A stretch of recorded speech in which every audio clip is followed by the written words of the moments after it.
Planning पूरा fix है। हाँ।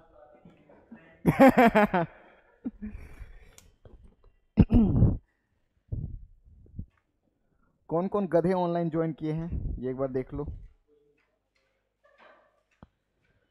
ब्रेक और एक चाहिए, क्योंकि आज बाबू भैया एकदम मस्त चमका के पढ़ेंगे। ठीक है, लंबा खींचेंगे आज। आज या तो सिलेबस खत्म या तो विशाल सर खत्म। विशाल सर को नहीं खत्म करना है। अच्छा, पॉलिटी भी पढ़ना है। अरे तब मजा आएगा ना बेड़ू।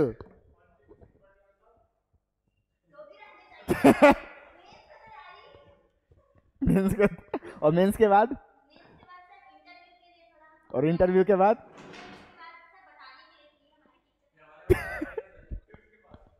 मतलब नहीं मरने दोगे तुम लोग। चलो थैंक यू।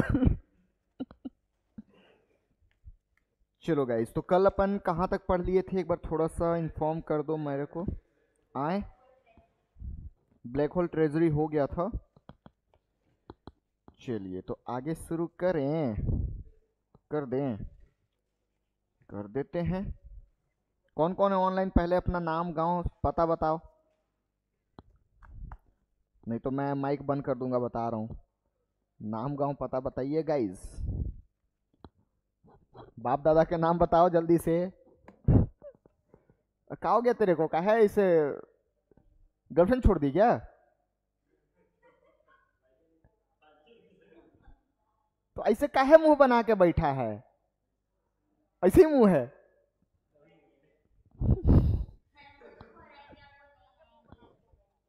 कौन? ऐसा नहीं है। नहीं, मुझे याद करने वाले बहुत हैं। वो भी एक जुड़ जाएगा, आ जाएगा वो, डोंट वरी। हाँ?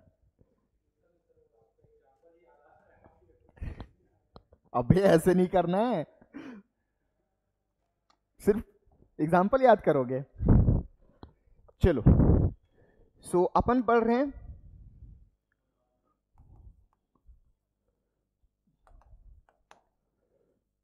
कॉन्क्वेस्ट ऑफ इंडिया, यानी बंगाल से कैसे। अरे अजनीरा भी है, गुड मॉर्निंग। आज कैसे सूरज किधर उग गया? चलो, अंतिम साल में पढ़ लेते हैं सर से, पता चला नेक्स्ट ईयर पढ़ाए ना पढ़ाए। चलो इधर देखो। सो अपन लास्ट में एंग्लो फ्रेंच वॉर पढ़े थे, ठीक है, जिसको हम कार्नेटिक वॉर के नाम से भी जानते हैं, है ना गुरुजी? हाँ बोलते जाओ, हाँ ना। ठीक है, कार्नेटिक वॉर में हमने 3 वॉर देखा था। ठीक है, पहला, दूसरा और तीसरा। रीजन क्या था इसका? Battle of Ambur. ठीक है, उसके बाद यहाँ पे रॉबर्ट क्लाइव वाला आरकोट पे हमला, और यहाँ पे आप बोल सकते हो ऑस्ट्रियन वॉर ऑफ सक्सेशन, यहाँ पे डुप्लेक्स की पॉलिसी, और यहाँ पे 7 ईयर वॉर, यहाँ पे वॉन्डिवर्स हुआ था, है ना? मतलब ये अपन पढ़ चुके हैं। अब प्रॉब्लम ये है कि भैया ये साउथ में कार्नेटिक यहाँ पे है, हैदराबाद यहाँ पे है, ठीक है। अब ऐसा क्या सूझ गया भाई कि डायरेक्ट चल दिए ऊपर, इधर लड़ लो, इधर तो है ना, मैसूर है, मराठा है, त्रावणकोर है। बट नहीं, अंग्रेजों को सीधे जाना था कहाँ? ब्रिटेन। क्यों? अरे सॉरी, ब्रिटेन बोल रहा हूँ। बंगाल। वाई? क्या ऐसा रीजन था कि बंगाल पहुंचना था उनको? ठीक है, तो इसको सबसे पहले हम देख लेते हैं कि इसके पीछे का मेन रीजन क्या था। तो सबसे पहला रीजन आप लिखोगे या समझोगे, जो भी कर लो, कि भैया इस टाइम पीरियड तक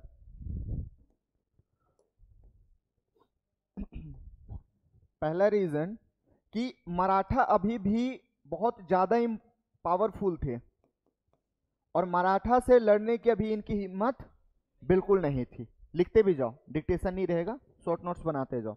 तो मराठा अभी कहाँ थे? आपके पावरफुल थे, तो मराठा से इन लोग तो लड़ नहीं सकते। दूसरी चीज है कि इनको रिसोर्सेस चाहिए थी, और रिसोर्सेस वो मिल रहा था कहां से? बंगाल से क्या क्या रिसोर्सेस मिल रहा था अभी बताऊंगा। तो बंगाल से रिसोर्सेस अच्छा खासा मिल रहा था। दूसरी चीजें कि यहाँ पे इनकी पॉलिटिकल कंडीशन बहुत अच्छा थी, ठीक है, और साथ में इकोनॉमिकल कंडीशन भी बहुत ज्यादा अच्छा था। कहाँ पे? बंगाल में। तीसरा चीज कि यहाँ पे जो ट्रेडर्स थे, ट्रेडर्स का मतलब होता है गद्दार नहीं, गद्दार बोल सकता है बट सत्ता की भूख समझ सकता है, सत्ता के भूखे लोग बहुत थे, गद्दार भी बोल सकते हो। इसमें एक जीता जागता एग्जाम्पल है आपका मीर जफर, सुने होंगे इसका नाम। तो ट्रेटर यहाँ पे बहुत ज्यादा थे। आप मीर जफर का नाम सुनो, उसी टाइम पीरियड पे, इससे पहले घसीटी बेगम का हमने थोड़ा सा जिक्र किया था। तो ये कुछ ना कुछ रीजन थे कि क्यों हम साउथ इंडिया से डायरेक्टली कहाँ चले गए? नॉर्थ इंडिया, ठीक है। हम नीचे नहीं लड़े और फाइनली मराठा को छोड़ के, मैसूर को छोड़ के, त्रावणकोर को छोड़ के हम डायरेक्टली बंगाल की तरफ चल दिए। ये रीजन था, ठीक है। इसके बाद हम इसको थोड़ा सा समझते हैं कि ये पॉलिटिकल और इकोनॉमिकल कंडीशन कैसे अच्छा था। कहाँ पे? बंगाल में। लिख लियो इसको, तो ये टॉपिक डालो,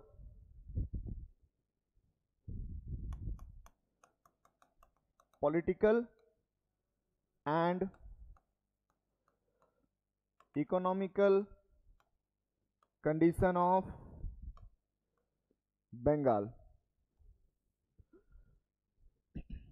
economical and political condition of Bengal.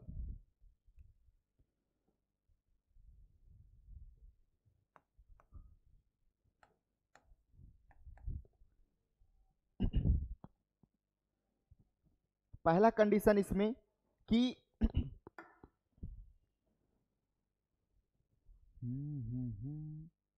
Shahjahan का बेटा था सूजा, ठीक है। तो हम थोड़ा सा पीछे से जाते हैं। शाहजहां का बेटा कौन? सूजा। सूजा को हम बनाए गवर्नर, सूजा गवर्नर बनाए, कहाँ का?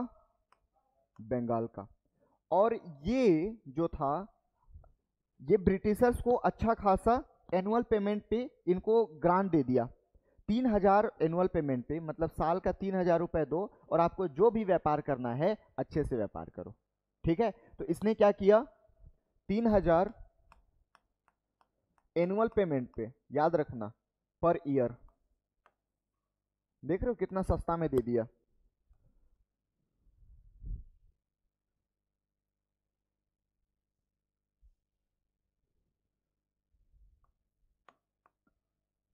Grant to carry on trade in Bengal, यानी कि बंगाल में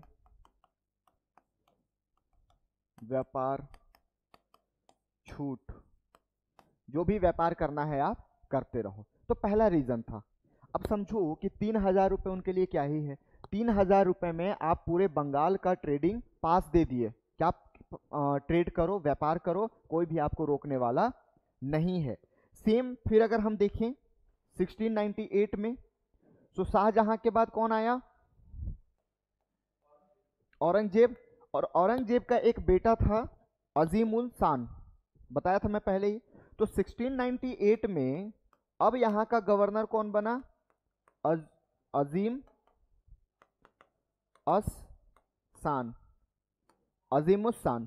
और ये था गवर्नर ऑफ बंगाल, ठीक है। इसने भी ग्रांट देना शुरू कर दिया, ये जमींदारी राइट्स दे दिया, ठीक है। जमींदारी राइट्स का मतलब है कि उन जमीन से आप जितने भी टैक्स कलेक्ट हो रहे हैं वो अपने पास रखो, ठीक है। तो आप ट्रेडिंग राइट्स दे दिए, पैसा ही पैसा। आप जमींदारी दे दिए, यानी कि इनको जमींदारी भी मिल गया। जमींदारी राइट्स, कहां कहां का जमींदारी राइट्स मिला? तो ये याद रखना, प्रीलिम्स में क्वेश्चन पूछ सकता है। 3 गांव का मिला था इनको, कौन कौन? तो सूतनती, सूतनती, कालीकट, गोविंदपुर। सूतनती, कालीकट एंड अजय गोविंदपुर, ठीक है। अब सोचो आपने सिर्फ जमींदारी राइट्स नहीं दिया सर, आपने पूरा लैंड की रेवेन्यू दे दी, जितने भी टैक्स आते थे सारा टैक्स दे दिया। अब समझो कि पूरा जमींदारी मिल गया, है ना, इधर ट्रेड कर रहे हो, और साथ में फारूक सियार क्या दिया था इनको, फारूक सियार 1717 में क्या दे दिया, पास, जिसको हम दस्तक बोलते हैं, ठीक है, पास ग्रांट करना कि आप सबको पास ग्रांट करो। तो ये अपनी जो व्यापार करते थे, ट्रेडिंग करते थे, उसमें इनको पास भी मिलना शुरू हो गया, यानी कि टैक्स भी नहीं लग रहा है। तो ये कहीं ना कहीं रीजन था इनकी पॉलिटिकल ज्यादा आगे बढ़ने का, इवन आपके साथ साथ इकोनॉमिकल पर्सपेक्टिव का, ठीक है। तो ये पावरफुल हो चुके थे अब बंगाल में, बंगाल से पैसे मिल रहा था, बंगाल से इनको रेवेन्यू मिलना शुरू हो गया अच्छा खासा, जमींदारी राइट से 3 जगह का जमीन मिल गया इनको, कहाँ कहाँ, सूतनती, कालीकट और गोविंदपुर। और इसके बाद फाइनली इन्होंने क्या सोचा कि अब हम बंगाल पे जा सकते हैं। बट स्टिल अभी तक ये बंगाल पे क्यों नहीं गए, क्योंकि हमने देखा था बंगाल पे शुरुआती शासक था मुर्शिद कुली खान। कनेक्ट करना, ये सब पढ़ चुके हो, मैं बस कनेक्ट करवा रहा हूँ। मुर्शिद कुली खान, एक्चुअल में मैं ग्राउंड बना रहा हूँ बैटल ऑफ प्लासी का, ठीक है, तो आज हम प्लासी लड़वा देंगे। मुर्शिद कुली खान कब बना था, 1770 से 27। मुर्शिद कुली खान ताकतवर था, इस समय पे औकात नहीं थी अंग्रेजों की यहाँ पे आने की। इसके बाद अली वर्दी खान तक बिल्कुल बंगाल क्या रहा, सेफ रहा। अली वर्दी खान का समय क्या था, 56 तक, मतलब कि 56 तक बंगाल पूरी तरीके से सेफ था। यहां तक आप बोल सकते हो बंगाल सेफ है। बट जैसे ही अली वर्दी खान की मृत्यु हुई, अब यहां पे वॉर ऑफ सक्सेशन देखने को मिलना शुरू हो गया। किसके किसके बीच, घसाती घसीटा ने घसेटी। तो यहाँ पे सिराज आ गया, सिराज बिल्कुल एकदम यंग था, यंग ब्लड। प्रॉब्लम इसमें ये था कि बहुत ज्यादा तैस में आ जाता था, अब मार दूंगा काट दूंगा वाले, ठीक है, एकदम सोचता ही नहीं था। इसकी हर पॉलिसी कहीं ना कहीं गलत साबित होती थी, ठीक है। तो हम ये देख रहे हैं कि सिराज यंग है, साथ में इसी समय पे आप घसेटी बेगम वाला देख रहे हो, घसेटी बेगम का प्रॉब्लम चल रहा है। इसके अलावा अगर आप देखो, इसका बेटा शौकत जंग के साथ भी इसकी लड़ाई हो रही है, शौकत जंग। तो ये कहीं ना कहीं रिबेल करने के लिए रेडी है। तो अब जब सिराज का टाइम पीरियड में सिराज जब कमजोर हुआ, तो अब ब्रिटिशर्स को लगा कि बेटा यही समय है, अब मार दो। तो इन्होंने अपना परचम लहरा दिया। लेकिन इसके पीछे का रीजन है, मैं बताऊंगा, बट यहां तक अभी नोट डाउन कर लो।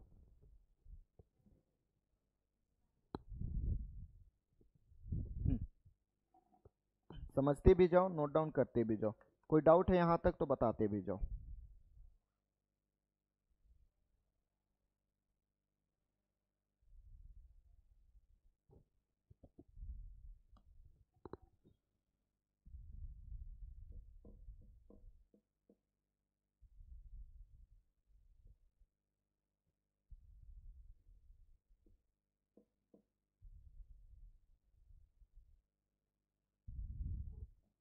यहां तक अब ब्रिटिशर्स को लग गया था कि हम जीत जाएंगे। क्यों?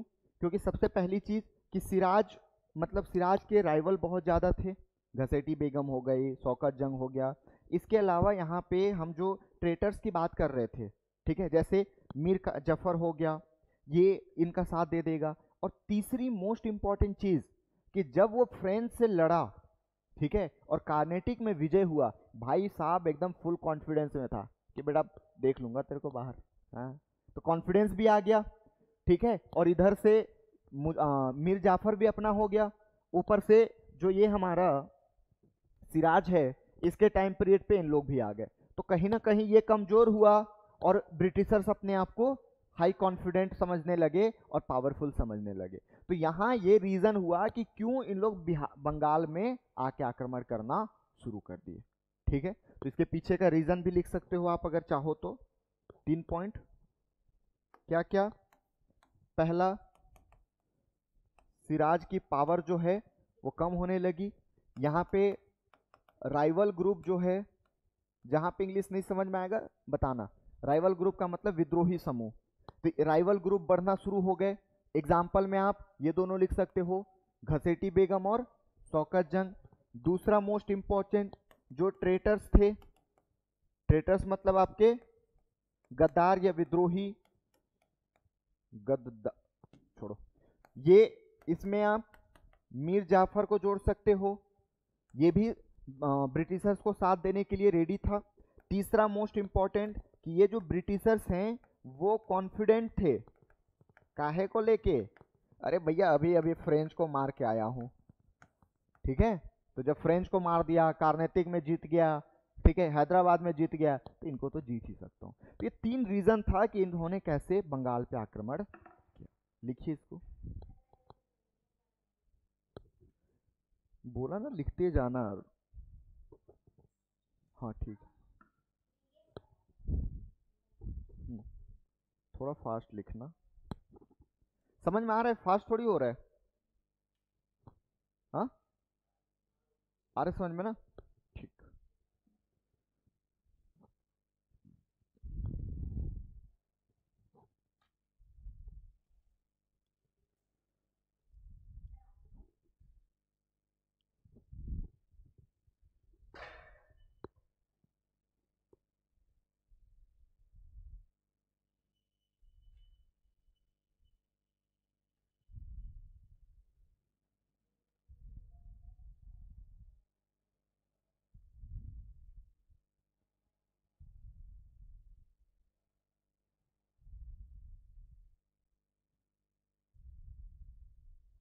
अब इसके पीछे की कहानी को समझो।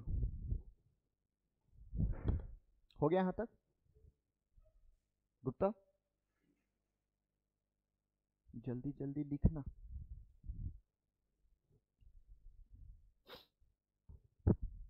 जब ब्रिटिशर्स ये इंटरफेयर करना शुरू कर दिए, ठीक है, मीर जफर से बात करना शुरू कर दिए, इधर घसेटी बेगम से शुरू कर दिए, तो इसकी तो भाई सनकेगी ऑफ कोर्स कि भाई तू मेरे फटी में हाथ क्यों डाल रहा है, मेरे दुश्मन से तू क्यों दोस्ती कर रहा है। तो इस टाइम पीरियड पे इसने क्या किया, याद है आपको 200 साल पहले हमने एक फोर्ट विलियम के बारे में पढ़ा था, याद है? तो उसके गवर्नर थे रोगर ड्रेक। पूरे कहानी को समझना, रोगर ड्रेक ये थे गवर्नर ऑफ फोर्ट विलियम। ठीक है, इन पे जो सिराज था, सिराजुद्दौला है बट मैं सिराज लिख रहा हूं, ठीक है, क्योंकि सिराजुद्दौला और सुजाउद्दौला में लोग कंफ्यूज होते हैं। तो सुजा बाद में आएगा, सिराज पहले आया है, ऐसे भी याद रख सकते हो, आई के बाद ही यू आता है। ठीक है, तो सी पहले आएगा। ठीक है, चलो, तो सिराज ने क्या कर दिया, अटैक कर दिया, कहां पे, फोर्ट विलियम में, और इसको जीत लिया। और जीतने के बाद इसने अपने एक ऑफिसर को दे दिया। बट प्रॉब्लम ये था कि ये जो ऑफिसर था वो सिविलियन ऑफिसर था, सिविलियन ऑफिसर को दे दिया। ये सिविलियन ऑफिसर क्या होता है, जैसे मान लो एक आईएएस ऑफिसर है और एक आपका कर्नल है, तो कर्नल आपका जो है मिलिट्री ऑफिसर है आर्मी का, और ये आपका सिविलियन। ठीक है, तो इस तरीके से समझ सकते हो। तो इसको देना चाहिए था किसी आर्मी के मेंबर को, आर्मी के सदस्य को, बट इसने दे दिया किसको, सिविलियन ऑफिसर। और सिविलियन ऑफिसर कौन था, मानिक चंद। मानिक चंद प्रीलिम्स में क्वेश्चन पूछेगा तो इन्हीं फैक्ट पे, तो आपको ये फैक्ट याद रखना है। मानिक चंद को जैसे इसने दिया, अब यहाँ पे जब सिचुएशन गड़बड़ा गई, क्योंकि ये बहुत बड़ा फोर्ट था ब्रिटिशर्स के लिए, और इतने बड़े फोर्ट में जब इसको हार मिली, तो इस सिचुएशन में इसको तो आना ही था। किसको, अभी यहाँ पे हीरो कौन था हमारा, रॉबर्ट क्लाइव, यही तो अभी हीरो चल रहा है, समझ में आ रही है? तो ये आ गया पिक्चर में। और इसने आते ही 3 स्टेप लिए। कौन कौन से वो समझो। ही टुक 3 इंपॉर्टेंट स्टेप।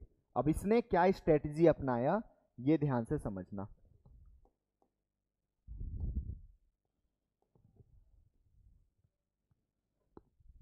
पहला स्टेप इसने लिया, ये मनिक चंद को खरीद लिया।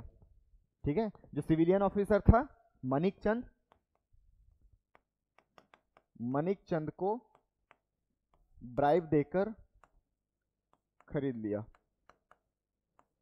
मतलब अपने में मिला लिया। तो एक हमारे साइड हो गया। ठीक है, दूसरा काम किया कि ब्लैक होल ट्रेजरी जो हुआ था उसके लिए सिराजुद्दौला को ब्लैकमेल करने लगा कि तूने ब्लैक होल में मारा है लोगों को, ब्लैक होल से ब्लैकमेल। ठीक है, तो डिफेम करना शुरू कर दिया। तो दूसरा क्या लिखोगे, डिफेम सिराज। काहे के लिए डिफेम कर रहा है, ब्लैक होल ट्रेजेडी के लिए। ठीक है, ब्लैक होल ट्रेजेडी के लिए इसने डिफेम करना शुरू कर दिया। डिफेम का मतलब होता है, आप बोल सकते हो बदनामी करना शुरू कर दिया।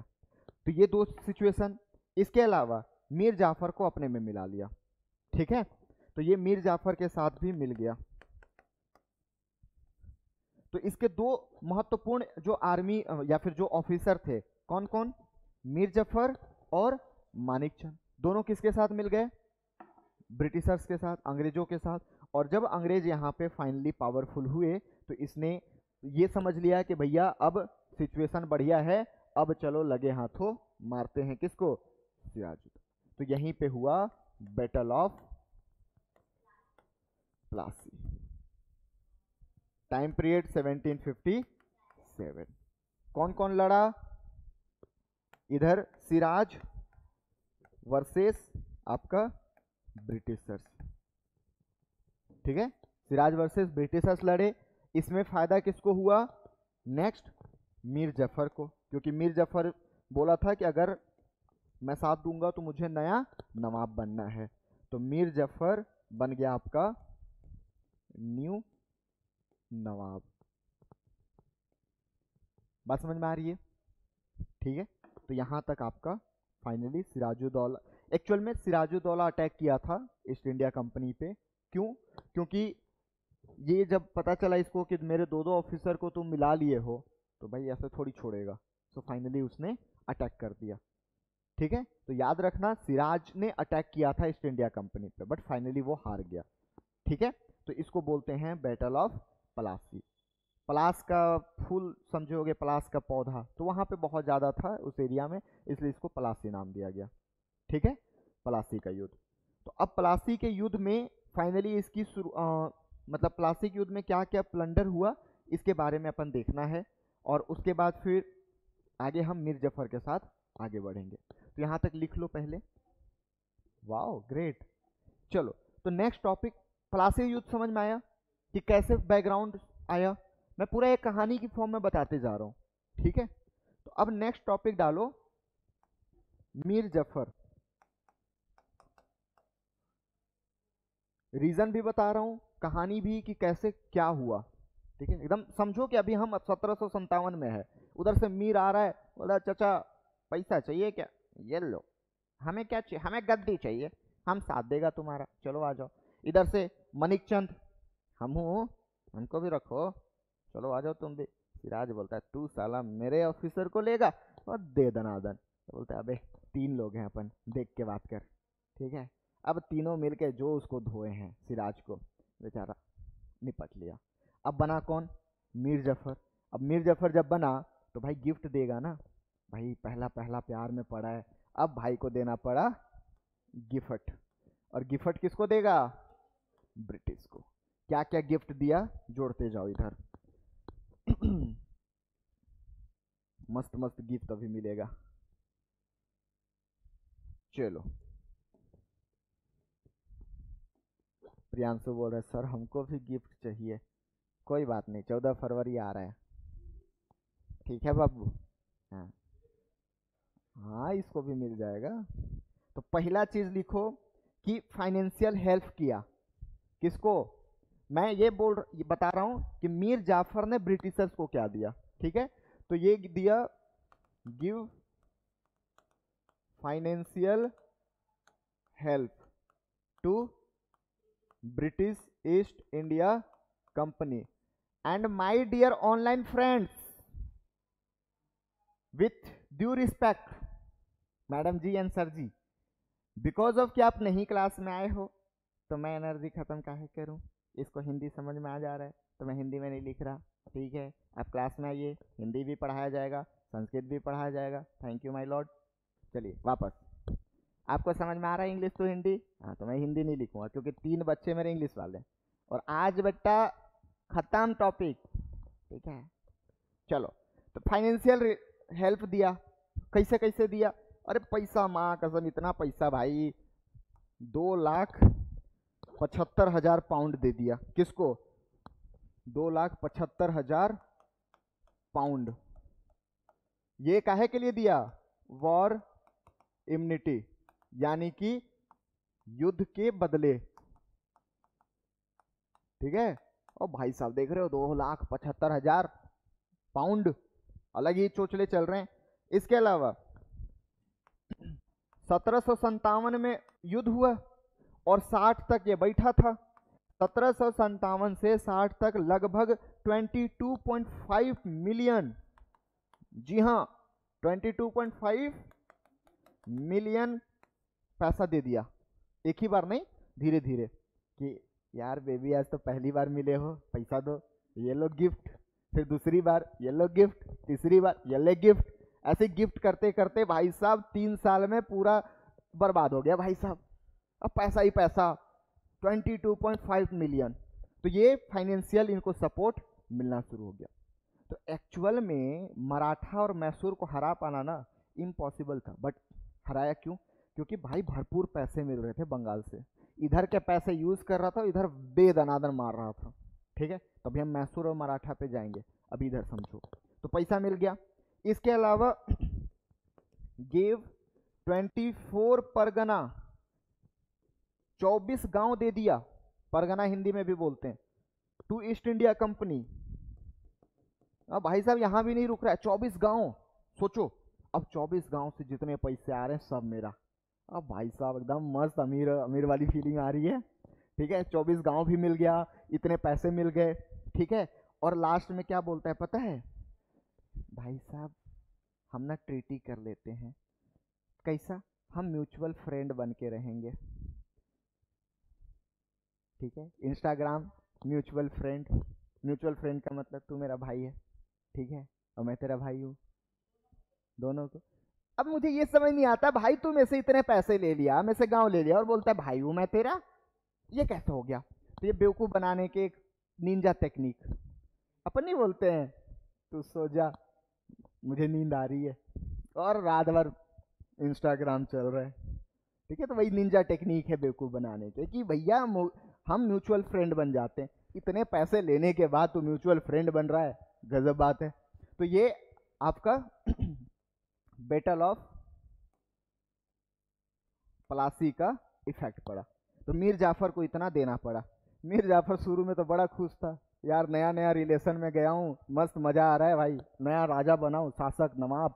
धीरे धीरे इसकी हालत खराब होना शुरू हो गया। तो 1760 में, लिख लिए ना इतना, अब ध्यान से समझना, इतना देने के बाद भाई साहब को 1760 में पता चला कि भाई मैं गलत इंसान के साथ आ गया हूं। अब ये धीरे से उनकी बात मानना बंद कर दिया। भाई बात कैसे मानेगा? पैसा रहे तब तो, सब तो खाली करवा लिए, मतलब खून चूस लिया पूरा। अब बात मानना बंद किया, क्योंकि इस समय तक ना तो इसके पास आर्मी थे ना कुछ और। तो ये क्या किया, याद रखना कैसे हमें पता चला कि बात मानना बंद किया। तो इसने डच से मदद मांगी। ठीक है, डच से मदद मांगी। कैसी मदद? मिलिट्री मदद, सैन्य शक्ति। और जैसे ही अंग्रेजों को पता चला है तुम्हारे जिंदगी में कोई और है, हमसे धोखा और दे दनादन, दोनों मार खाए दोनों। डच को बोलता है तू मेरे वाले पे लाइन मारेगा हैं, ये बताता हूं। तो यहां पे हुआ बैटल, ठीक है, बैटल ऑफ बेदरा, बैटल ऑफ बेदारा। और बैटल ऑफ बेदारा में जो भाई डच को पीटे हैं लोग, और डच को पीटने के बाद बोलते हैं बेटा अब तू निकल, ब्रेकअप, ठीक है, तू अब मेरे लिए कोई नहीं, मैं चला अब किसी और के साथ। किसके साथ? मीर कासिम, इसी का दामाद था। मीर कासिम को बोलता है माय डियर कासिम, पैसा देगा? दूंगा। गद्दारी करेगा? नहीं सर नहीं करूंगा। बोलता चल आजा बैठ जा। तो इसको बैठा दिए, देख रहे हो, दामाद को हिला के बैठा दिए।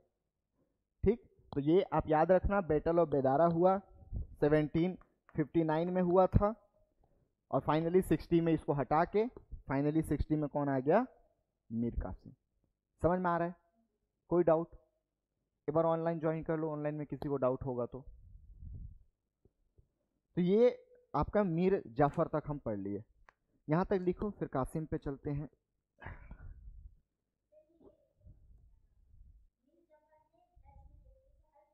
हेल्प मांगा था, ब्रिटिश के बीच में लड़ाइयाँ हुई और उसको फिर बाद में हटा दिए। तो अब मीर कासिम नया टॉपिक रहेगा, लिख लिया यहां तक। बेदारा, ये मेरा आवाज कहाँ सुनाई दे रहा है? अच्छा मैं हूं।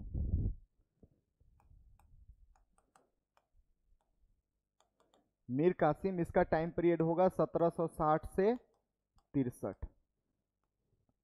अब दिमाग में रखना कि भैया हमको एक और लड़ाई लड़ना है, बक्सर, ठीक है, तो बक्सर का ग्राउंड बनाता हूं। कंपनी चाहता था कि हम एक पपेट शासक ले आए, और मीर कासिम, देखो भाई, मीर कासिम था थोड़ा सा अपने मन से करने वाला, तो इन दोनों के बीच में ज़्यादा चली नहीं। कंपनी चाहता था कि पपेट शासक आए, बट ये अपनी मर्जी का करता था, इसने अलग अलग कदम उठाए। तो मीर कासिम के क्या क्या स्टेप हैं पहले हम ये समझ लेते हैं, जिससे कि हमें समझ में आएगा कि इन दोनों के बीच में लड़ाइयाँ कैसे हुई। या तो आप स्टेप लिख सकते हो, या तो लिख सकते हो reason behind battle of Buxar, यानी कि बक्सर के युद्ध के पीछे का कारण, या फिर step taken by Mir Qasim. तो गुरुजी चलिए हम देखते हैं, मजा आएगा अभी तो। समझ में आ रहा है बाबू? गुड। तो पहला कारण, पहला क्या किया, अपने आप को बढ़ाना शुरू कर दिया, सेल्फ एम्पावरमेंट, सेल्फ एम्पावरमेंट, ठीक है। हर हर मोदी घर घर मोदी, हर हर कासिम घर घर कासिम।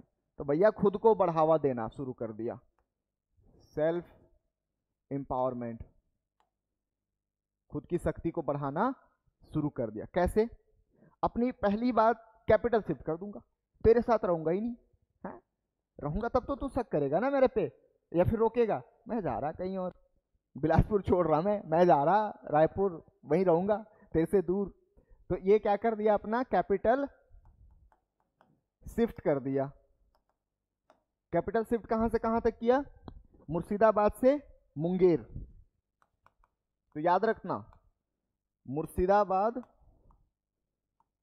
टू मुंगेर, ऐसे ब्रिटिशर्स लिखते थे, मुंगेर ऐसे ही इंडियंस लिखते थे। तो आपको जो लिखना है लिख लो, मुंगेर, मुर्शिदाबाद से मुंगेर ले गया, ठीक है।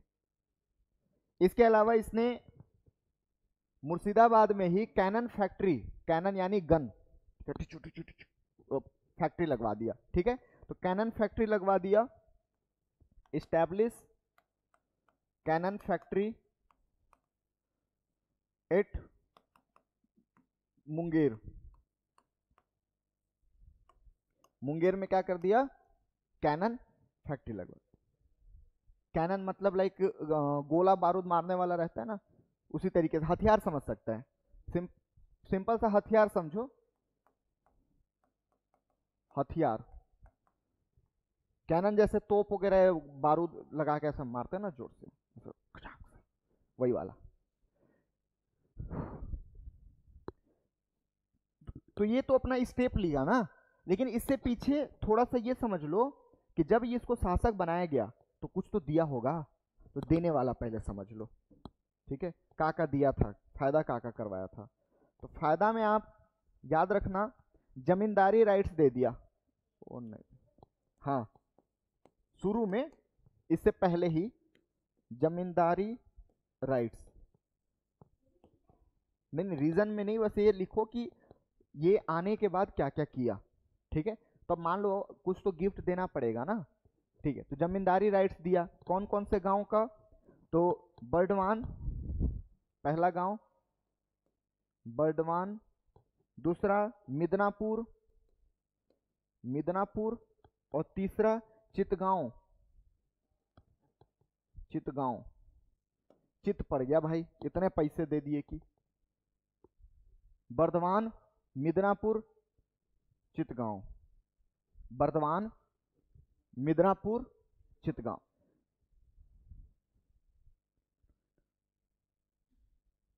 देखो चीता भाई मिडनाइट में बर्थडे मना रहा है, ठीक है, चित भाई मिडनाइट में बर्थडे मना रहा है, चितगांव, मिदनापुर, बर्दवा।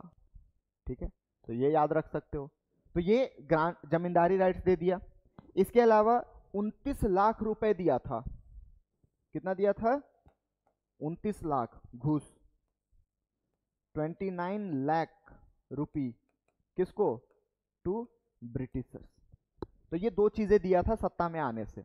उसके बाद ये पहला लिखना, सेल्फ एम्पावरमेंट, कैपिटल शिफ्ट कर दिया मुर्शिदाबाद से मुंगेर।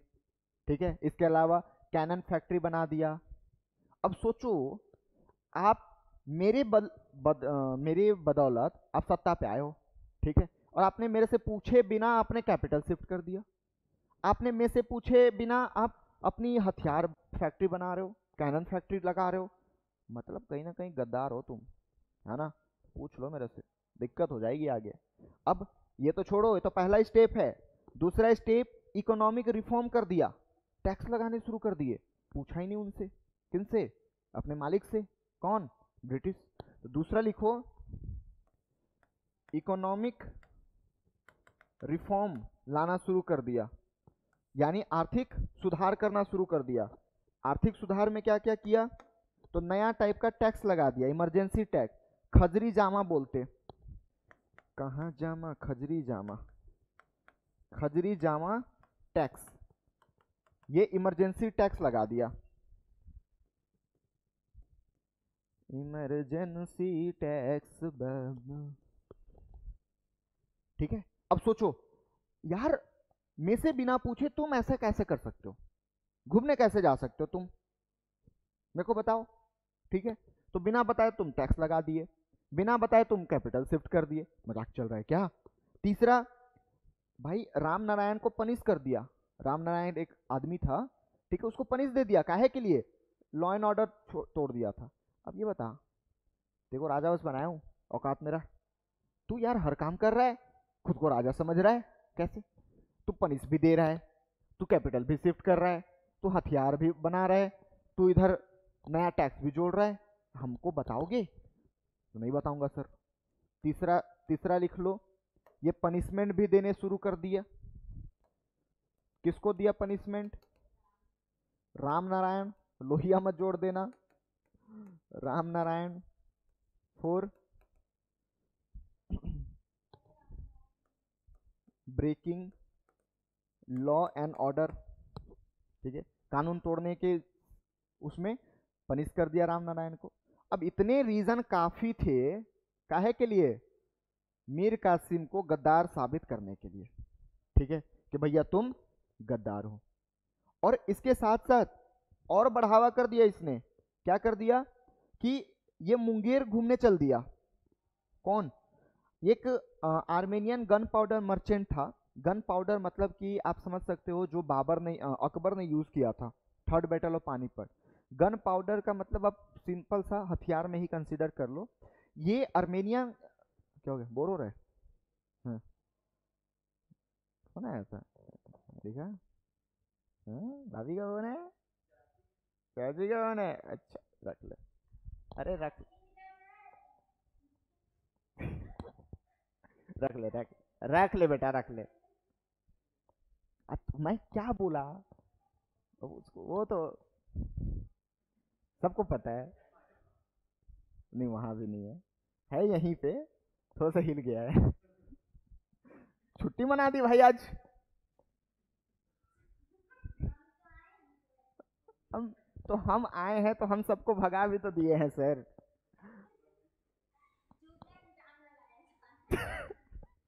देखो, हम में हमको मत जोड़ो, हम नहीं है। चलो यहां तक क्लियर है। अब इसमें देखो, इंसान जब किसी को मारना शुरू करता है ना, चारों तरफ से मारता है। इतना कर ही रहा था कि इसको और एक्सीलेट कर दिया। कैसे कर दिया? एस्केलेशन का मतलब होता है वृद्धि कर देना, उसी में बढ़ावा कर देना। क्या किया? आर्मेनियन आर्मेनियन व्यापारी था। आर्मेनिया एक जगह है, ठीक है। आर्मेनियन व्यापारी था जो कि क्या के व्यापार करता था? गन पाउडर का, ठीक है। गन पाउडर मेडिवल हिस्ट्री में अच्छे से समझोगे। गन पाउडर का व्यापार करता था। ये घूमने आ गया कहाँ? मुंगेर में। अब जब मुंगेर में घूमने आया तो ब्रिटिशर्स को लगता है भाई हो सकता है ये गन पाउडर लेन देन करने के लिए आया हो। तो यहां से ब्रिटिशर्स के माइंड में डाउट आना शुरू हो गया। ब्रिटिशर्स क्या करने लग गए? डाउट करने लगे। किस पे? मीर कासिम पे, कि भाई तू जरूर मेरे को धोखा दे रहा है, ठीक है, धोखा दे रही है भाई तू तू कहीं और तेरा चक्कर चल रहा है, तू अब लॉयल नहीं है मेरे लिए, तू तो अब गया बेटा। अब इसके बाद फाइनली ऐसे और 3-4 काम हैं उसके, बट उतना इंपॉर्टेंट नहीं है। लास्ट में बस इतना समझो कि अब तक समझ में आ चुका था मीर कासिम को कि बेटा मैं तो अब ब्रिटिशर्स से लड़ने नहीं पाऊंगा, आर्मी तो है नहीं मेरी। सारी आर्मी कौन ले चुका है? ब्रिटिशर्स ले चुके हैं। सब्सिडरी अलायंस आगे पढ़ाऊंगा मैं, सब्सिडरी अलायंस सॉरी। तो उसमें देखोगे कि इन आर्मी नहीं रख सकते। तो अभी बस इतना समझो कि मीर कासिम को ये समझ में आ गया है कि वो ब्रिटिशर्स को हरा नहीं सकता। तो मीर कासिम भाग गया यहाँ से, बोलता मैं नहीं जा रहा, मैं नहीं रह रहा तेरे घर में। मीर कासिम भाग के चला गया कहाँ? अवध में। अवध में जाके बोलता है भाई साहब देख लो, बचा लो भाई, बहुत दुख हो रहा है, ये पटक पटक के मारेगा मेरे को। तो यहाँ जाके अलायंस बनाता है, ठीक है। अलायंस में 3 को जोड़ता है। पहला कौन? शाह आलम, याद है? शाह आलम सेकेंड, ये कौन है? मुगल बादशाह। शाह आलम सेकेंड को जोड़ता है। उसके अलावा अवध के सुजाऊ दौला, याद रखना वो सिराज था, ये सुजाऊ है। सुजाऊ दौला कहाँ के? अवध के। और तीसरा खुद कौन? मीर कासिम, ठीक है। तीनों का गुट बनाते हैं इन लोग, अलायंस बनाते हैं। और इधर अलायंस में इधर कौन था? Versus British. ब्रिटिश साइड से कौन लड़ रहा था? तो मेजर मुनरो, याद रखना, इधर था मेजर मुनरो। और जो लड़ाइयां फिरती है भाई, इधर सालम, सुजाऊ दौला, मीर कासिम, ब्रिटिश, इधर फुल लड़ाई। और लड़ाई ऐसी कि भाई साहब मतलब समझ ही नहीं आ रहा है कौन किसको मारे जा रहा है। कैसे? इनके पास था लगभग 70,000 सोल्जर, ठीक है। कितने सोल्जर थे? इन 3 इडियट्स के पास 70,000 सोल्जर थे। और इसके पास मात्र थे 1/10 मान सकते हो, ठीक है। मात्र आपके पास 7,000 6,000 के आसपास सोल्जर थे। 70,000 वर्सेस 7,000 के बीच में जो लड़ाइयां भिड़ी, और लड़ाई करते करते करते करते दोनों के बीच में लड़ाइयां हुई, और इसी को बोलते हैं बैटल ऑफ बक्सर। कब हुआ? 1764। अब बैटल ऑफ बक्सर में जो सुजाऊ दौला के सुजाए हैं मार मार के, वहां कसम भग गया वो, ठीक है। मीर कासिम बोलते हैं माफ करो भाई, गलती हो गई, ठीक है। साला बोलता है हम क्या करें, दिल्ली छूट गया, हम कहाँ जाए। बोलता कोई बात नहीं रुक। अब इसके बीच में इन लोग के बीच में हुआ ट्रीटी, ठीक है। कौन सी ट्रीटी? ट्रीटी ऑफ इलाहाबाद, ठीक है। और इलाहाबाद के बाद इनकी जो पावर है और बढ़ गई। कैसे? हाँ इसको समझो। ट्रीटी ऑफ इलाहाबाद हुआ और फाइनली ये वॉर कंप्लीट हुआ। ट्रीटी ऑफ इलाहाबाद में क्या क्या हुआ था इसको बता रहा हूँ, पहले इसको लिख लो। और यहां तक कोई डाउट है तो बताओ।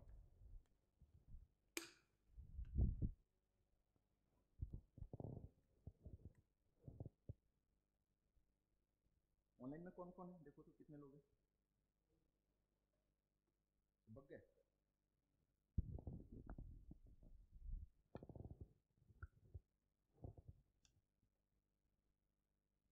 देखो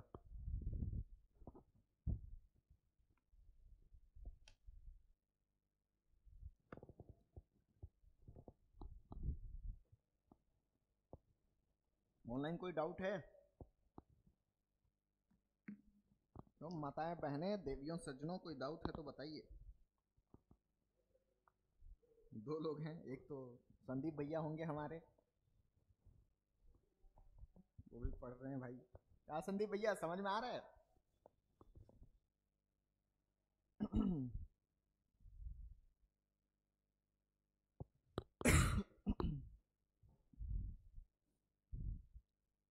क्लियर है यहां तक?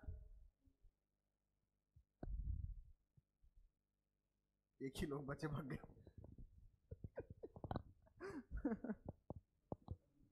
अब सिर्फ संदीप भैया है, संदीप भैया है ये। हो गया इतना, आज आप लोग का फायदा हो रहा है, आज लंबा पढ़ाऊंगा मैं। चाह तो रहा हूं बट क्या है ना, मैं वो टीचर हूं ना कि कितना भी खींच लो तेज हो ही नहीं पाता मेरे से। मैं जब तक एकदम डेप्थ जाके ना पढ़ाऊं ना तब तक फील नहीं आता अंदर से, मतलब ऐसा लगता है ना, अधूरापन लगता है कि कुछ तो छूट गया। नहीं तो आपका कोई सहपाठी होगा अगल बगल कोचिंग में, देख लेना उनकी नोट्स क्या लिखवाते हैं। बैटल ऑफ पलासी 1757 किसके किसके बीच, सिराज और British. Next battle of Buxar किसके बीच, तीन अलायंस इधर। ट्रीटी ऑफ इलाहाबाद खत्म। चलो नेक्स्ट टॉपिक मैसूर। क्या क्या तू कर लिया लिखो आके, सिलेबस कंप्लीट, भाड़ में जा। अब देखो इधर भाई, कम से कम पहले बैकग्राउंड तो बता कि काहे लड़ाई हुई, क्यों लड़ाई हुई, कैसे। मीर कासिम को ब्रिटिशर्स ने ही तो अपॉइंट किया था, तो ऐसी क्या सिचुएशन हो गई कि ब्रिटिशर्स जिसको अपॉइंट कर रहे हैं उन्हीं दोनों के बीच में लड़ाई हो गई? दिक्कत है, तो ये चीजें समझाना पड़ेगा, टाइम तो लगता है गाइस। चलो एनीवे,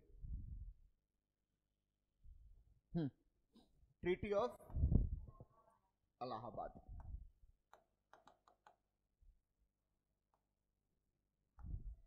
यहां पे ध्यान रखना, मीर कासिम को हटा के वापस मीर जफर को शासक बना दिया गया। मीर जफर से पूछा गया दोबारा गद्दारी करोगे, बोलता नहीं मालिक नहीं करूंगा गद्दारी, माफ कर दो मालिक, पिछली बार गद्दारी हो गया था अब नहीं करूंगा। ठीक है, तो अब इसको वापस बैठा दिया गया। ट्रीटी ऑफ इलाहाबाद में क्या हुआ तो पहले समझते हैं। जो हमारे पास शाह आलम थे, शाह आलम सेकेंड, इनको वापस दिल्ली के गद्दी पे बैठाया गया और बोला गया कि चचा ज्यादा मगजमारी मत करना। तो बोलता क्या है कि आप लोग नॉमिनल हेड हो। क्या हो? Nominal head. नॉमिनल मतलब नाम मात्र का, दिखावे का। वास्तविक पावर किसके पास? अपन के पास। ठीक है, तो ब्रिटिशर्स माई बाप, तुम बीच में मोहरे। ठीक है, तो पहला काम। दूसरा बोलता है कोई बात नहीं, तुम बोलते हैं मालिक बैठा तो दिए, कुछ तो काम दे दो, खर्चा कहाँ से चलेगा? बोलते कोई बात नहीं बैठे रहो, तुमको हम देंगे क्या? पेंशन। ठीक है, क्या देंगे? पेंशन। पेंशन के पैसे पे आराम से चलते रह। तो 26 लाख रुपए पेंशन मिलेगा। ठीक, 26 लाख रुपए इसको पेंशन भी दे दिया साथ में। बोलते हैं मालिक थोड़ा सा और हो जाता है, कोई बात नहीं, लो दो गांव भी ले लो, कोरा और इलाहाबाद, ये दो गांव भी दे दिए। तब इससे रेवेन्यू कलेक्ट करना और चुपचाप आराम से पड़े रहना। ठीक है, तो 26,000 रुपए का पेंशन मिला, कोरा और इलाहाबाद दो गांव भी दे दिया गया। उसके अलावा रिटर्न में क्या मिला? तो रिटर्न में भैया मैं तुमको इतना दे रहा हूं तो कुछ दोगे तुम भी, ठीक है, ऐसे ही थोड़ी चलता है। मैंने तुम्हारे लिए इतना गिफ्ट दिया है, तुम मेरे लिए क्या करोगे? तो बोलता है हम आपके लिए ये करेंगे मालिक। क्या करेंगे? तो इन रिटर्न इसने दीवानी राइट दे दिया।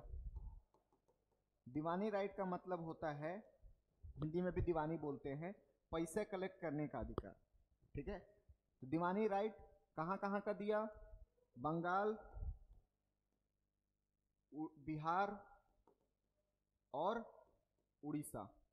तो 3 जगह का दीवानी राइट मिल गया किसको? ब्रिटिशर्स को। बोलता है वाह, ऐसे ही मिल मिल के आना लड़ने, मेरे को तो फायदा ही हो रहा है, ठीक है। तीनों आए, मार भी खाए और देना भी पड़ा, ठीक है। तो ये दीवानी राइट्स दे दिया गया बंगाल, बिहार और उड़ीसा को।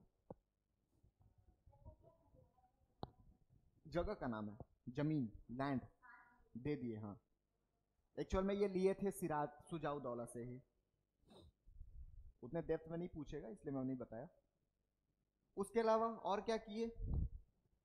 तो बोलते हैं भाई देखो मुर्शिदाबाद जो तुम भाग चुके हो, मीर कासिम भागा था ना, तो मुर्शिदाबाद में हम अपना रेसिडेंस बनाएंगे। क्या बनाएंगे?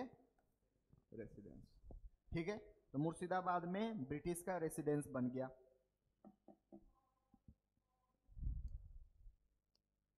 ठीक है। और क्या हुआ? ट्रीटी ऑफ इलाहाबाद में यहां पे चालू हो जाएगा अब डुअल गवर्नमेंट, दोहरी शासन। यहां पे लगा लो एक बड़ा सा स्टार, क्योंकि हम इसको समझेंगे 50 सेकंड बाद। 5वां, सुजाऊ से भी तो कुछ लो, सुजाउद्दौला। सुजाउद्दौला से हमने लिया, बोला कि भाई साहब देखो वॉर किए हो, वॉर में इतना नुकसान हुआ है, तो नुकसान की भरपाई कौन करेगा? बोलता मालिक मैं करूंगा। तो कर दे भाई, कितना करेगा? 5 मिलियन। क्या करेगा? 5 मिलियन, ठीक है। युद्ध की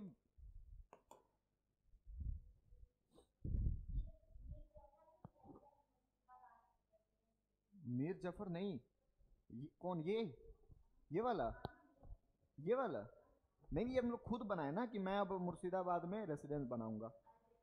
हाँ, इन तीनों के साथ वो हुई ट्रीटी ऑफ इलाहाबाद जो है ना, शाह आलम, मीर कासिम और सुजाउद्दौला, तीनों के साथ संधि हुई थी।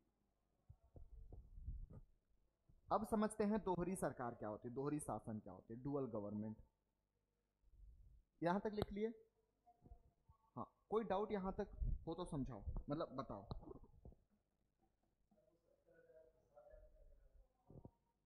क्या चीज? 70,000 से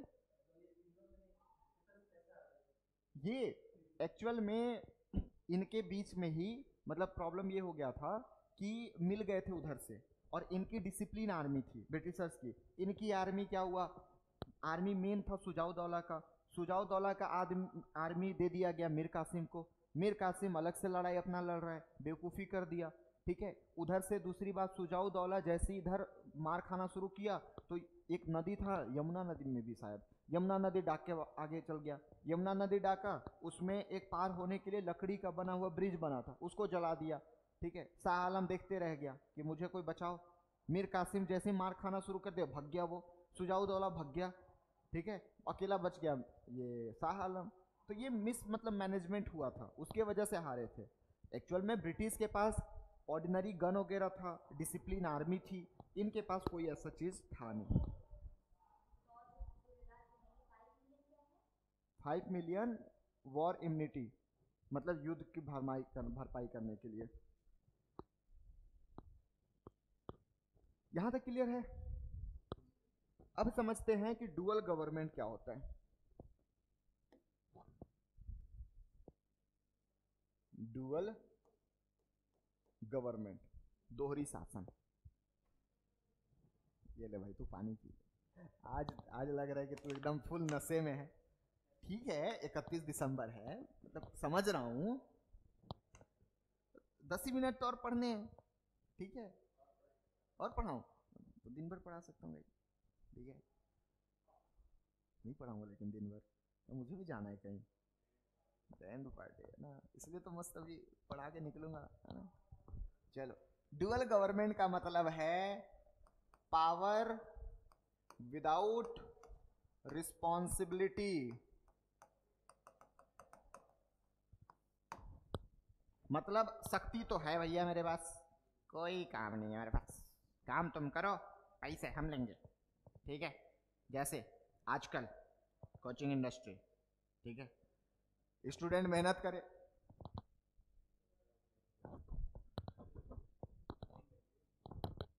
मैंने पढ़ाया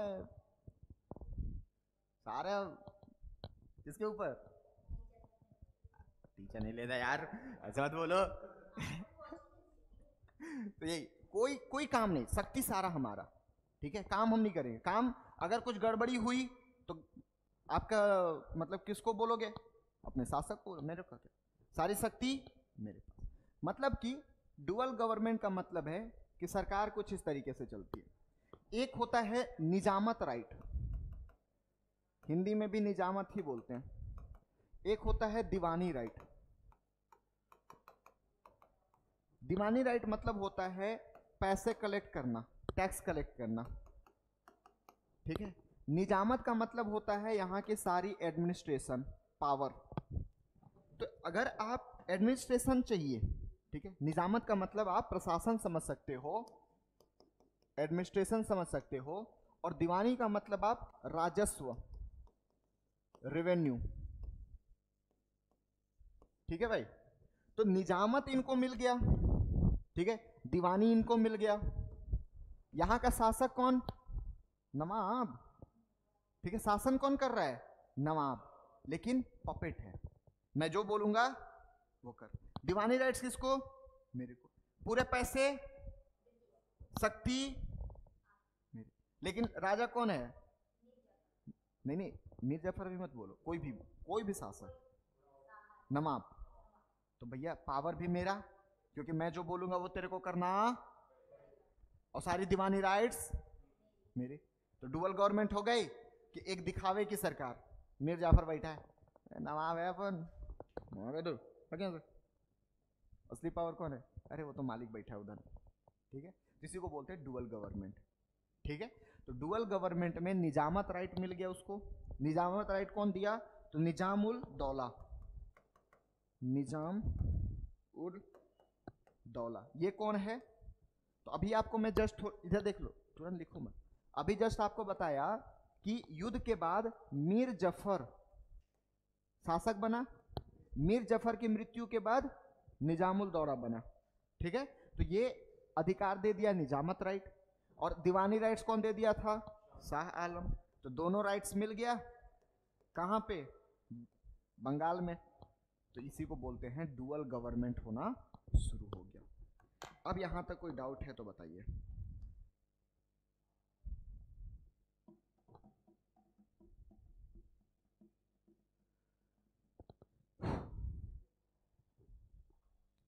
वैसे निजाम का पोस्ट यहां तक खत्म हो चुका था, अब हम ड्यूटी सूबेदार बोलते थे, ठीक है। तो ये भी लिखना चाहो तो लिख सकते हो कि यहाँ डिप्टी सूबेदार, ये यहाँ का एडमिनिस्ट्रेशन संभालता था, किसके बदले, ब्रिटिशर्स के बदले। जैसे गवर्नर संभालता है ना राज्य में, सेम उसी तरीके से आप समझ सकते हो। तो मीर जफर हो गया, मीर कासिम हो गया, बैटल ऑफ बक्सर हो गया, ट्रीटी ऑफ इलाहाबाद हो गया, बंगाल आपका कंप्लीट हो गया। गुरुजी कोई डाउट है तो बताइए।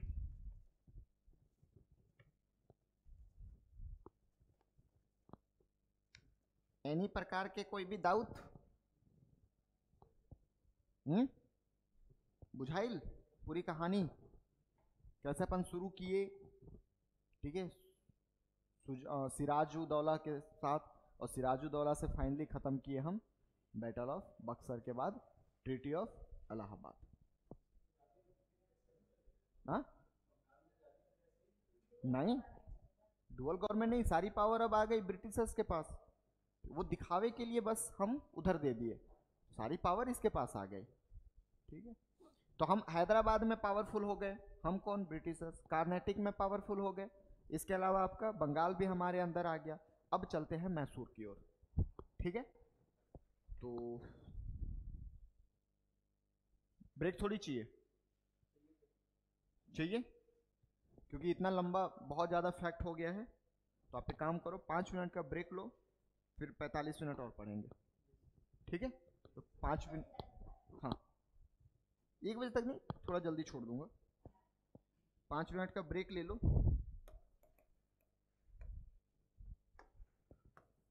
जिसको वॉशरूम जाना है वो चले जाना।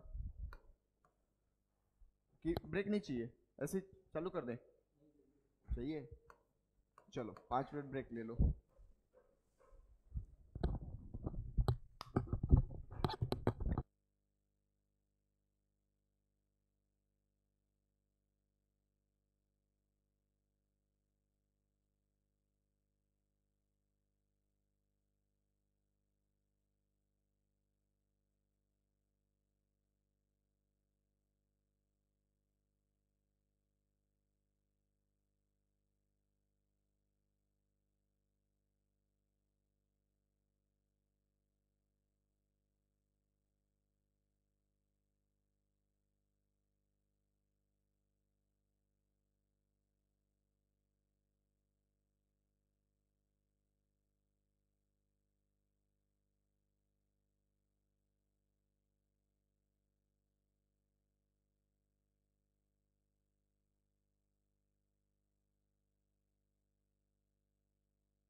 ओके,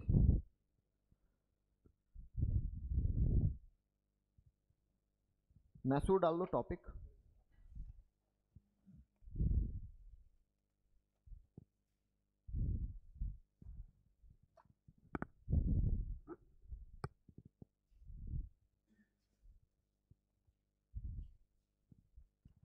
बंगाल में कोई दिक्कत?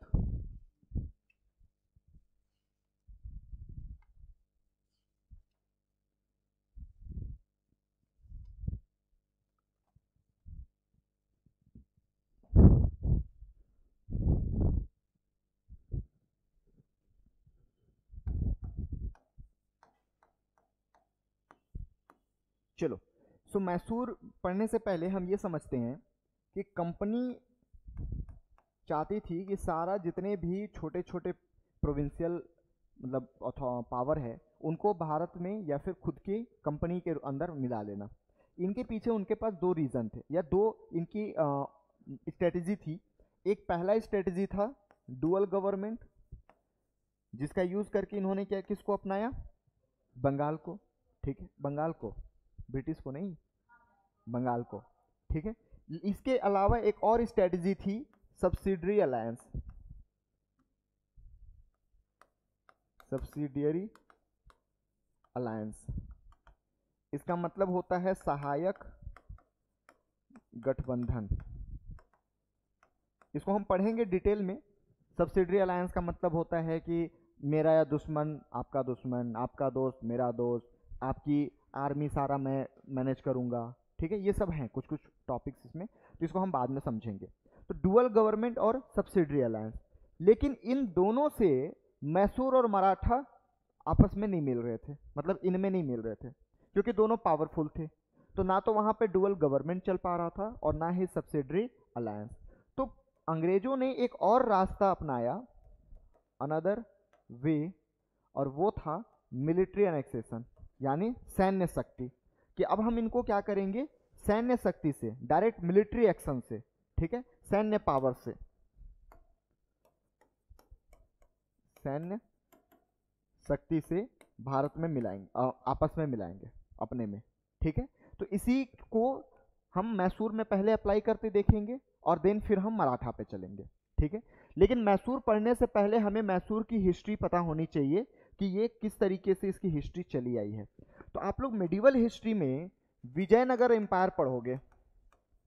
ठीक है, विजयनगर एम्पायर ही इसकी शुरुआत थी। ठीक है, विजयनगर एम्पायर शुरू हुई, ये आप देख सकते हो 16th सेंचुरी में, 16वीं शताब्दी में। उसके बाद यहाँ पे मैसूर में वुडियार राजा का, वुडियार शासन का मतलब वर्चस्व आया। तो आप 17th सेंचुरी के आसपास देख सकते हो कि यहाँ पे वुडियार डायनेस्टी, कौन सा डायनेस्टी? वुडियार डायनेस्टी, जिसके राजा था कृष्ण राजा वुडियार, कृष्ण राजा वुडियार, ये था शासक। ठीक है, कृष्ण राजा वुडियार के शासन का मतलब शासक पे ये चल रहा था।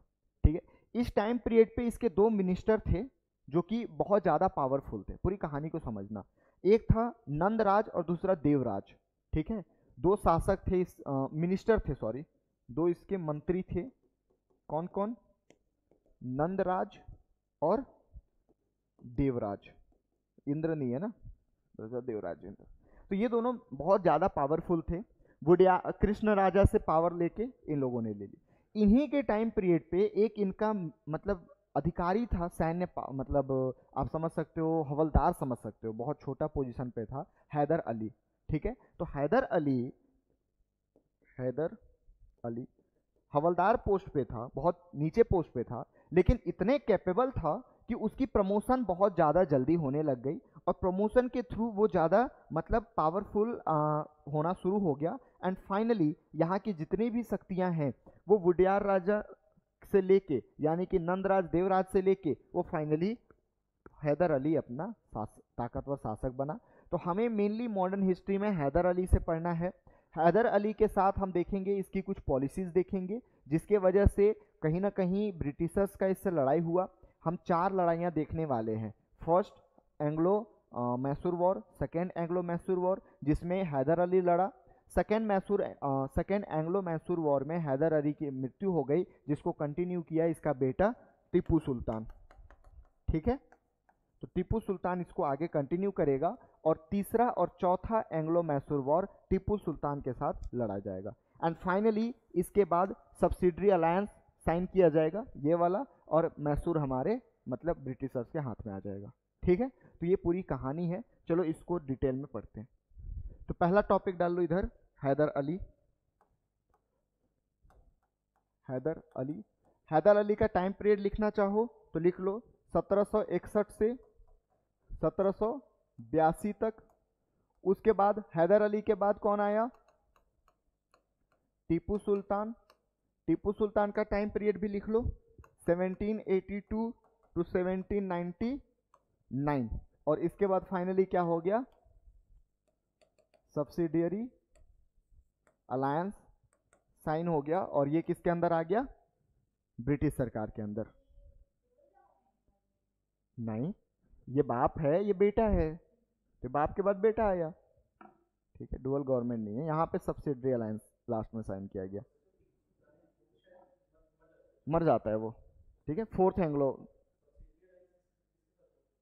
कोई नेक्स्ट रूलर। ठीक है, वुडियार वापस आ गए। वुडियार डायनेस्टी जो शुरू में आया था, उन्हीं वुडियार के साथ में सब्सिडियरी अलायंस साइन हुआ और फिर वुडियार डायनेस्टी कंटिन्यू किया।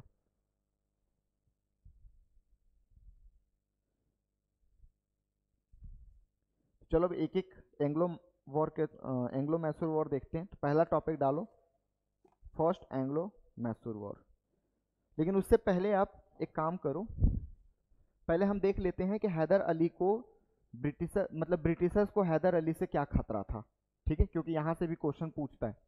तो टॉपिक डाल लो, why Hyder Ali danger to British. Why Hyder Ali danger to British. तो इसके पीछे का इसकी पॉलिसीज है। ठीक है, तो उसको हम समझते हैं। हाँ, तो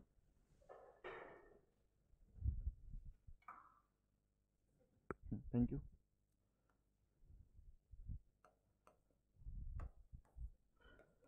पहला लिखो, मालाबार कोस्ट समझते हो ना? मालाबार कोस्ट में हैदर अली पूरा अपना कंट्रोल बना के रखा था ट्रेड के लिए। तो वहां से ये पेपर ट्रेड करता था। ठीक है, फिर उसके अलावा सैंडलवुड ट्रेड करता था। मतलब कि पूरी जो दक्षिण भारत का जो ट्रेड था, व्यापार था, उस पर कंट्रोल था किसका? हैदर अली का। पूरा मालाबार कोस्ट पे ये क्या कर लिया था? कंट्रोल कर लिया था। ठीक है, यहाँ से व्यापार जो भी करता था वो सिर्फ हैदर अली करता था। और आपको याद है कि मद्रास किसकी टेरिटरी है? मद्रास में कौन है अभी? ब्रिटिशर्स। तो ब्रिटिशर्स को प्रॉब्लम होगी, क्योंकि साउथ इंडिया में अगर आप पूरा ट्रेड कर रहे हो तो फिर हम कहाँ जाएं? ठीक है, तो ब्रिटिशर्स को कहीं ना कहीं प्रॉब्लम हो रही थी। इसके अलावा 1785 में टीपू सुल्तान पूरी तरीके से कंट्रोल कर लिया, पूरी तरीके से एक्सपोर्ट को स्टॉप कर दिया। ठीक है, जो एक्सपोर्ट कर रहे थे कौन? ब्रिटिशर्स, उसको पूरी तरीके से स्टॉप कर दिया। तो ये लिख लो, 1785 में Tipu Sultan stop the export of this thing.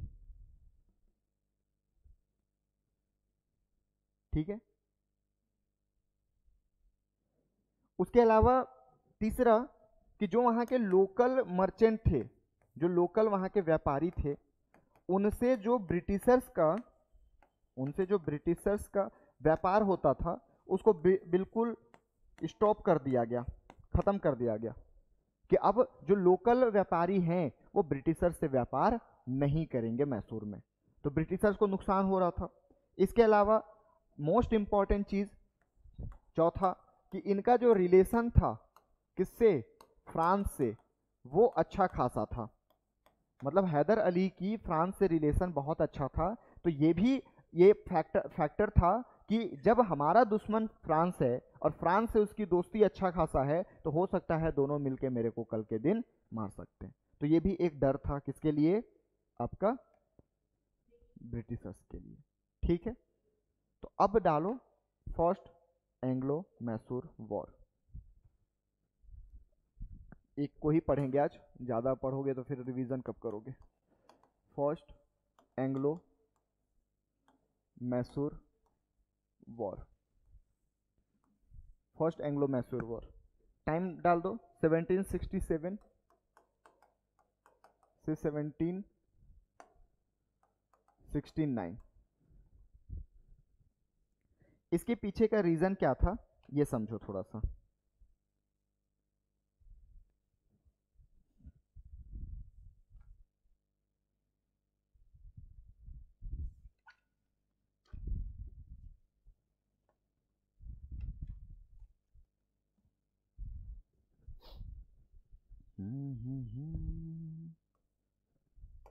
Map बना लो छोटा सा।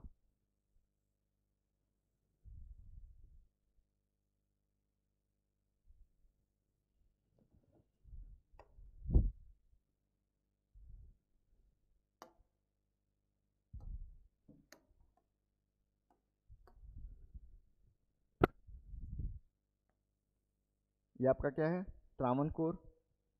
ठीक है, ये है कार्नेटिक, मद्रास हो गया,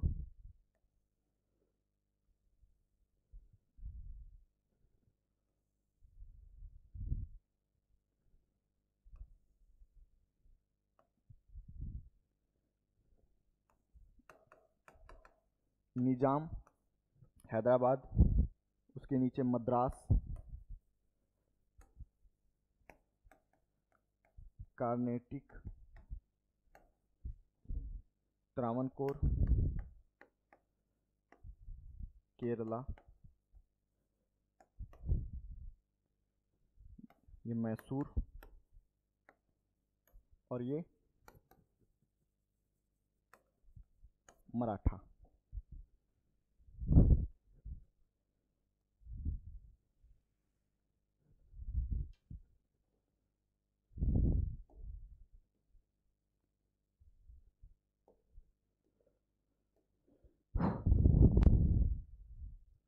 बना बना लिए।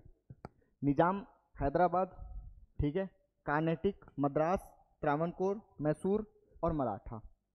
एक्चुअल में क्या हुआ इस टाइम पीरियड पे, दो चीज़ें आपको समझने की ज़रूरत है यहाँ पे। एक, इस वाले एरिया में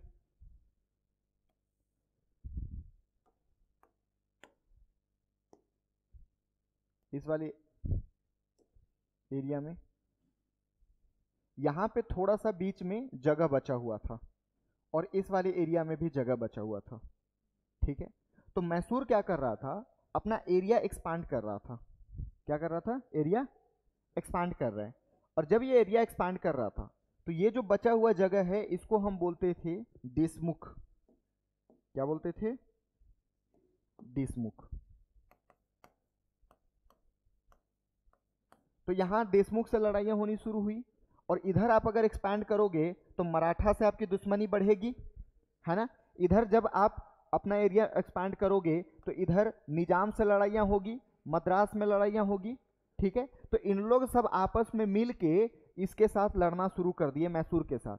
मतलब कि इधर आपका मद्रास हो गया, ठीक है, मद्रास के साथ, सॉरी मद्रास बोल रहा हूं, मराठा, मराठा के साथ कौन जुड़ जाएगा, निजाम, निजाम मतलब हैदराबाद, इसके साथ कौन जुड़ जाएगा, कार्नेटिक। ठीक है, और इधर अकेले कौन रह जाएगा, मैसूर। ठीक है, इधर हो गया मैसूर। इनके बीच में कन्फ्लिक्ट हो ही रहा था कि आपको पता ही है कि मैसूर पे ध्यान किसका था, ब्रिटिशर्स का। तो अंग्रेज बोलते हैं बढ़िया, एकदम लड़ो भाई साहब, बढ़िया से लड़ना। ठीक है, कैसे लड़ना, एकदम बढ़िया से, कहे कि मैं भी आ रहा हूँ। मैं कैसे आ रहा हूँ, 3-3 है, मैं भी घुस जाता हूँ। मराठा हेल्प चाहिए, एकदम मस्त आर्मी है मेरे पास। ठीक है, अभी भी ब्रिटेन से मंगाया हूँ, एकदम मस्त गन है, एक बार मारेगा ना खोपड़ी खुल जाएगा। आजा भाई आजा, तो बोलता मैं भी आ रहा, इंग्लिश भी आ गया। ठीक है, तो इन लोग सब मिलके किसके साथ लड़ना शुरू कर दिए? मैसूर के साथ। कौन कौन? ब्रिटिश, कार्नेटिक, ठीक है, निजाम और आपका मराठा।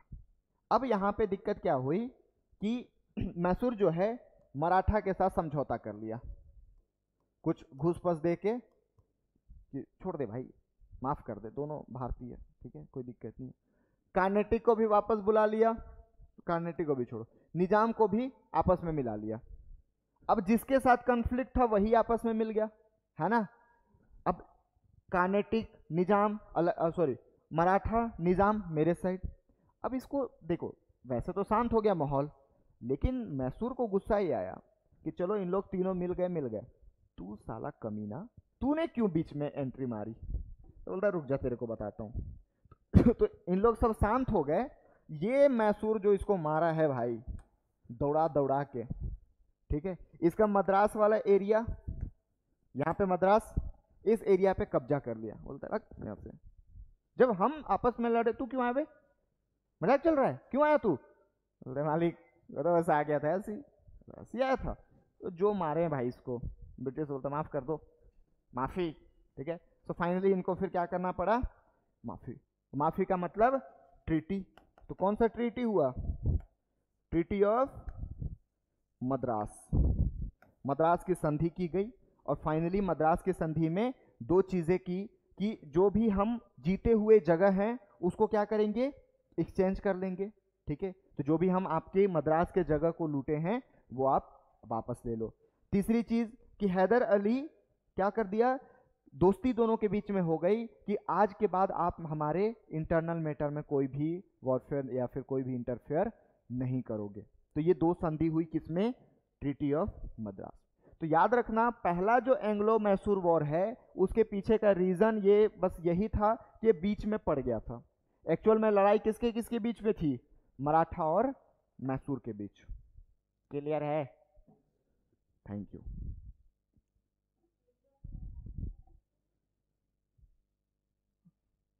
जो भी प्रिजनर था या फिर जो भी जमीन लूटे हुए थे उसको एक्सचेंज कर दिए।